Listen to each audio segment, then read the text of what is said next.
people, salam literasi. Blueprint ideologi Pancasila antara karunia versus kapitalisme. Kembali kita membahas 3 topik: warna-warni, talenta, dan geopolitik. Resensi Undang-Undang Nomor 06 Tahun 1960 tentang Undang-Undang Land Reform. Itu acuan tentang program transmigrasi bahwa setiap rakyat memiliki hak untuk memiliki tanah seluas 2 hektar. Resensi lainnya tentang pajak, sumber pajak, reformasi birokrasi, peningkatan kesejahteraan masyarakat dalam hal pendapatan per kapita, termasuk itu mengenai lingkungan hidup. Sekarang kebijakan pemerintah AMDAL seperti IPKTM itu di kewenangan provinsi, sudah diserahkan ke provinsi. Tapi intinya bagaimana pemerintah hadir di saat masyarakat berselisih paham atau memperebutkan hak-haknya.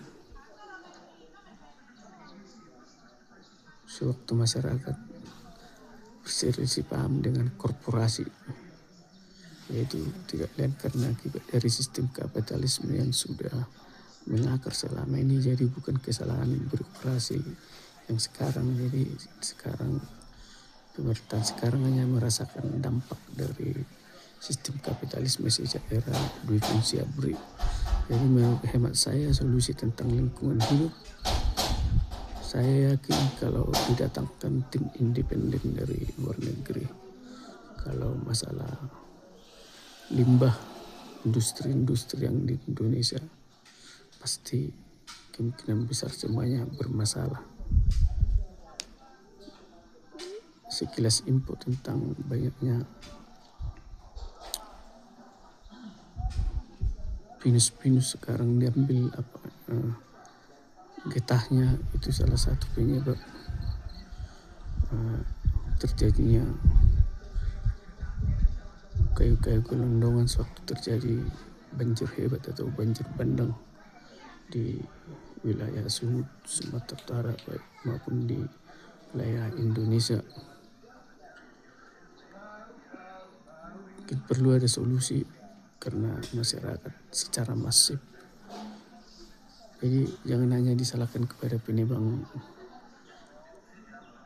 lokal saja, tapi itu semuanya secara tak langsung memperkuat korporasi untuk mencengkramkan kukunya di balik program strategis nasional. Jadi kalau mengenai lingkungan hidup, mengenai limbah, kalau saran saya, menurut saya, ya dibantu saja seperti TPL Pak Lestari yang banyak mempergunakan lahan untuk eukaliptus. Itu kan sangat, termasuk itu sawit sangat boros, itu menyerap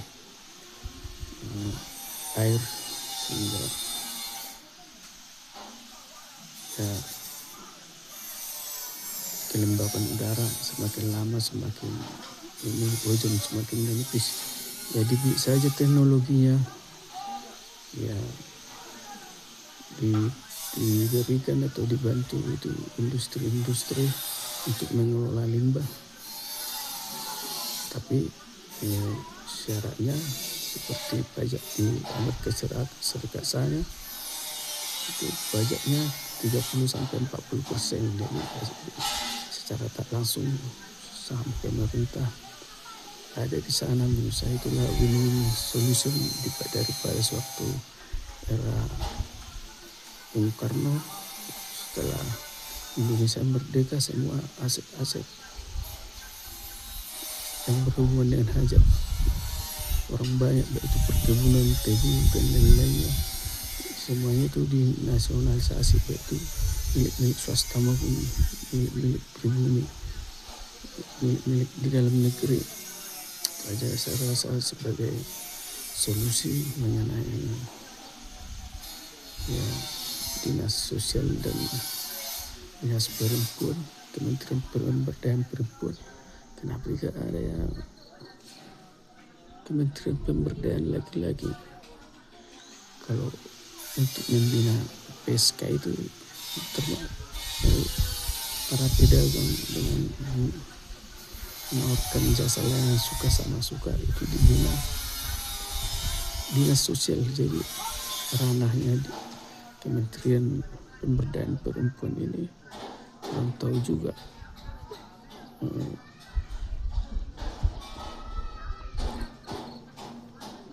sasarannya apa. Itu sebaiknya digabungkan saja. Jadi itulah dulu sementara mengenai Geopark, rencana-rencana ke depan untuk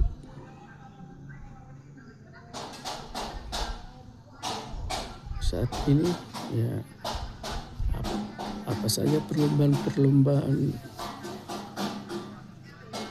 yang melibatkan masyarakat maupun olahraga tradisional mengenai pendidikan dan olahraga. Kenapa kita terjebak dengan olahraga standar olimpiade, entah 21 cabang yang telah masuk kategori olimpiade skala prioritas. Saya rasa yang paling utama, kenapa enggak olahraga tradisional saja kita kembangkan. Jadi itu semua masalah hadiah. Jadi kalau menurut saya ya semua itu berlomba-lomba, inspirasinya kan dari Hercules. Kalau versi saya, kalau juara 1, 2, 3 ya wajar hadiahnya ya berbeda-beda, tapi juara 4 sampai 10 atau sampai 20, juara 20 sampai ke 100, seperti itulah nanti. Misalnya kalau ada cabang olahraga tradisional yang kita kembangkan, mungkin taekwondo, silat atau takraw bisa menjadi kurikulum pendidikan sejak dini. Olahraga dasar olahraga itu adalah senam, penyediaan matras, rolling depan, rolling belakang, kayang, melatih keseimbangan seperti jurus karate kick, tangan direntangkan, kaki satu ke depan, satu menumpu. Itu dasar senam untuk olahraga.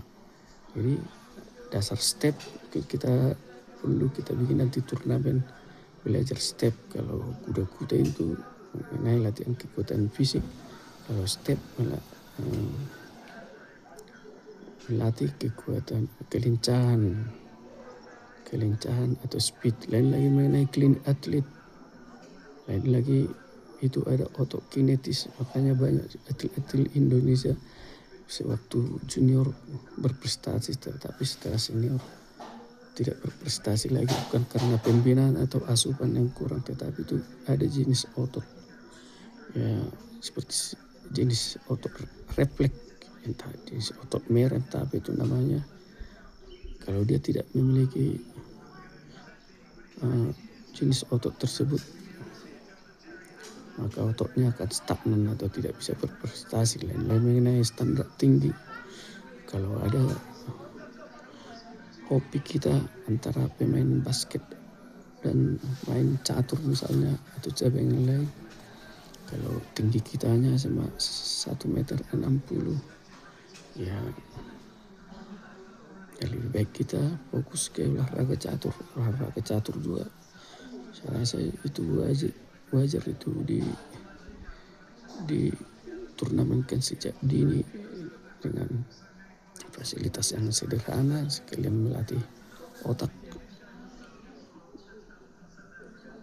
agar lebih kreatif lagi. Mungkin catur juga termasuk bisa itu menjadi olahraga prioritas jadi mengenai olahraga, lagi mengenai kesadaran melakukan senam, waktu untuk jam olahraga, senam waktu pagi-pagi tapi pakai dinas, takut keringat. Ya, seperti itulah antara kalau terlambat ke sekolah prioritasnya mandi atau sarapan pagi. Saya juga ini lagi lagu untuk Kenji nanti tentang belajar, ada juga lagu saya ini untuk eksplorasi nanti seperti ini lagu. Pagi aku bangun pagi, sekolah aku mau sekolah, belajar ke sekolah lagi, takut bapak ibu guru marah-marah lagi, terlambat bangun pagi. Juga antara mandi dan sarapan pagi, jangan lupa sarapan pagi dan sikat gigi juga di malam hari, jangan lupa sikat gigi dan jangan lupa buang sampah pada tempatnya. Jadi untuk program sekilas tentang program Geopark nanti kalau ada pemerintahan harus juga ada perda-perda daerah pemukiman mengenai fertilasi atau bangunan kita harus ada batasnya, misalnya cuma hanya 1 tingkat atau 2 tingkat, atau inspirasinya dari perkampungan perumahan orang-orang Batak. Itu menjadi dasar pertimbangan kita juga, karena kalau kita berlomba-lomba membangun seperti Menara Babel, kita udah ketinggalan, atau kita bukan masalah ketinggalan, kita harus memiliki ikon ciri khas. Jadi pemandangan alam itu atau kota itu bukan tempat penumpukan barang-barang. Jadi seperti karya Silaban, karya arsitektur Silaban yang merancang gedung Istiqlal, Monas maupun Nomensen, itu gedung Universitas Nomensen itu perlu juga diadopsi itu dalam program global warming. Nah, siklus sirkulasi ventilasi, jadi di sana sangat sejuk, padahal di pusat kota mengurangi pemakaian AC. Mungkin itu tentang rencana ke depan. Jadi untuk program-program padat karya seperti di pusat-pusat kota, entah hari Sabtu perlu itu program padat karya untuk membersihkan sampah, koperasi bank sampah, pemisahan kompos organik dan limbah rumah tangga dari satu peluang juga. Katanya hampir 1,2 triliun lebih itu rugi atau pengeluaran dari limbah-limbah sampah seperti nasi-nasi bekas dan ini itu katanya. Jadi mengenai Geopark, bagaimana kita untuk mendapatkan 750 miliar dari UNESCO katanya setiap tahun dalam jangka waktu berapa tahun. Jadi untuk program proyek kita misalnya tentang Danau Toba, kabupaten di sekeliling Danau Toba, kabupaten Danau Toba, entah jumlah penduduknya, melakukan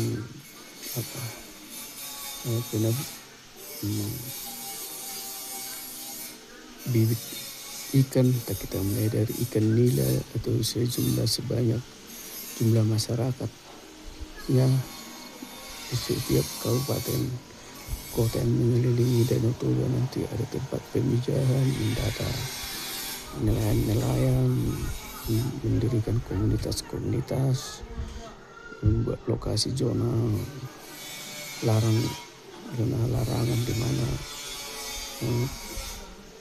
tempat pemijahan atau pengembangan ikan di Danau Toba, seperti lo gambarannya nanti. Jadi lokasi-lokasi zona bagaimana mempertahankan Danau Toba sealamnya, mungkin karena ini berhubungan dengan Geopark. Misalnya di Muara, kalau mereka menyediakan lahan buat pemukiman ya seperti perkampungan Batak tapi agak elegan seperti yang di TV Center. Jadi mengenai pendidikan ya mungkin inspirasinya dari SMA Yayasan Yasop yang di Soposurung saja inspirasinya. Mereka memiliki yayasan tapi menumpang di SMA 2 negeri. Jadi kalau keinginan saya seperti itu gambaran kapitalis lokal di belakang program strategis nasional. Jadi ya, bisa dibilang mereka swasta tapi dengan melibatkan guru-guru negeri juga yang mengajar di sana. Ya, dipatok juga minimal setiap bulan berapa itu. Kalau keinginan kami sih sebagai pemilik tanah wilayah, anggap saja juga diberikan ke pemerintah. Entah ada satu lokal untuk zona Kabupaten Toba, dari zona BDG berapa persen, zona Toba berapa persen, dari ya seperti itu gambarannya. Mungkin kita menyewa gedung-gedung swasta kerjasama, soalnya sudah mulai banyak kosong bangunan-bangunan swasta atau sekolah swasta setelah ada bangunan sekolah satu atap atau SMK yang sudah hampir merata di kecamatan. Jadi banyak sekolah-sekolah swasta yang sudah tutup, sekolah-sekolah kejuruan atau kebidanan keperawatan di lokasi dekat rumah sakit umum yang ada di kabupaten kota. Hanya gambaran saja itu mengenai pendidikan, soalnya pendidikan ini ya memang harus betul-betul ya narasinya harus lebih dalam lagi, tapi intinya semuanya untuk kepentingan hajat orang banyak, karena ini sudah berhubungan dengan ideologi Pancasila, blueprint ideologi Pancasila. Jadi jangan lupa ya diunggah di YouTube Saksian 07 ingin mengenal lebih dalam tentang By My Spirit, By My Soul, minimal 7-10 episode bagaimana garis besar perjalanan hidup saya. Jangan dilihat hanya dari segi kemampuan supranatural saja, anggap itu semua bullshit atau omong kosong dalam tanda kutip, believe or not up to yours. Tapi mengenai hujan lokal khusus di wilayah desa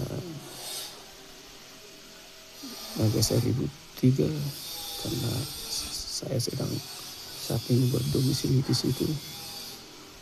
Ya, mudah-mudahan efek dominonya utara, timur, barat, selatan atau sampai ya ke desa-desa tetangga di sekitar wilayah Kecamatan Litong Yuta, Kabupaten Humbas. Jadi itu saja dulu. Mudah-mudahan Tuhan masih mengingat saya. Mudah-mudahan saya selama ini tidak ilusi, bukan halusinasi. Jadi kalau mungkin kesannya saya berbicara sepertinya kayak bercanda atau kurang serius, karena hanya saya yang tahu dan Tuhan yang tahu apa yang ada dalam hati kita masing-masing. Banyak yang terpanggil tapi hanya sedikit yang terpilih. Jadi mengenai pemerintahan kita yang sekarang ya kita dukung aja. Dan lagi mengenai partai, mengenai pilkada, sebaiknya itu dipisah lagi. Mengenai pemilihan anggota dewan dipisahkan dengan pemilihan pimpinan pilkada daerah, kabupaten, gubernur, dan pilpres itu juga perlu kita ya suarakan lagi. Jadi betul-betul untuk kita sampaikan ke Mahkamah Konstitusi itu seperti apa.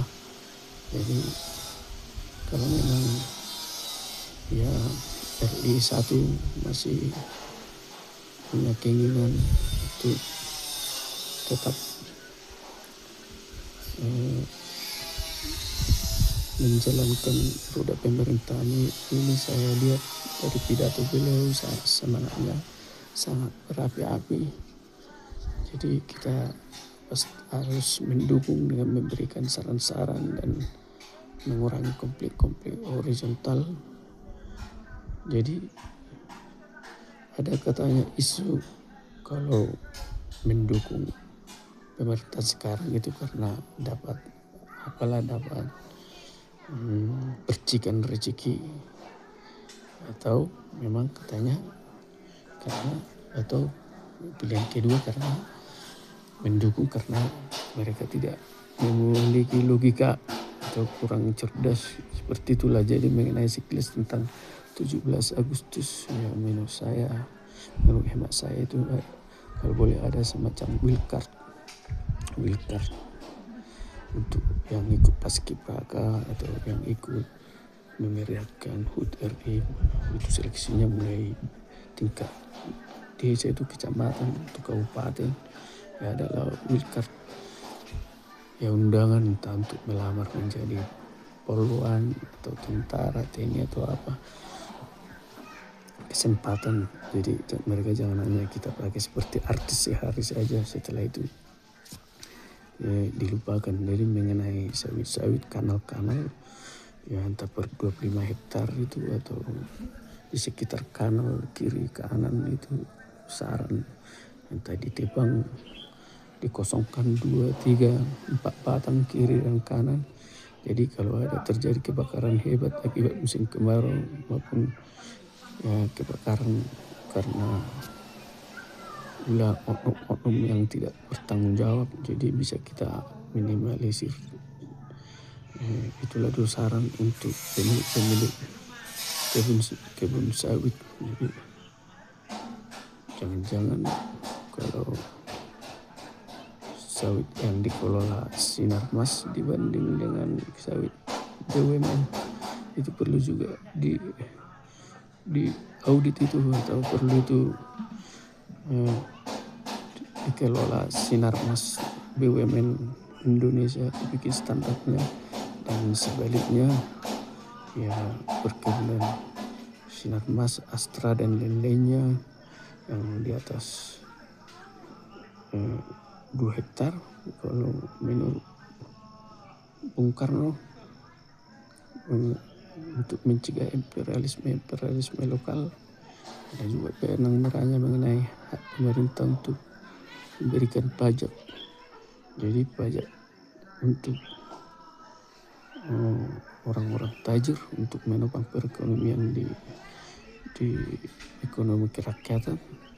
Ya, pertimbangan juga buat untuk pemerintahan kita. Itulah semacam opini dulu dari saya. Jadi bukan mutlak, karena saya harus mengekspresikan apa yang ada di dalam hati saya. Jadi agar jiwa ini bebas, karena itu merupakan panggilan jiwa kita, dan saya akan tetap berkomitmen untuk mengguncang dunia. Berikan kepada saya 10 orang setiap desa. Jangan lupa saksikan untuk saat ini itu sampai episode 10 episode saja. Tidak kenal tidak sayang, no viral no justice. Itulah dulu gambarannya ya, melompat-lompat maju mundur, tetapi itulah pengalaman saya saat ini tentang NKRI yang sangat kita cintai ini.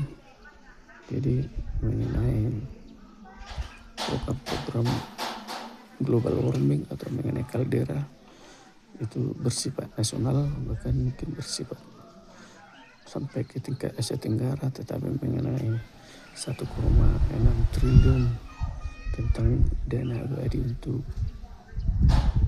pendidikan, 1,6 triliun untuk olahraga, 1,6 triliun untuk mendirikan partai, itu nanti mendirikan pers, mendirikan radio, mendirikan koran untuk memperkuat informasi di akar rumput. Ya, seperti lalu gambarannya mengenai dana abadi untuk pendidikan dan olahraga, program beasiswa yaitu khusus di wilayah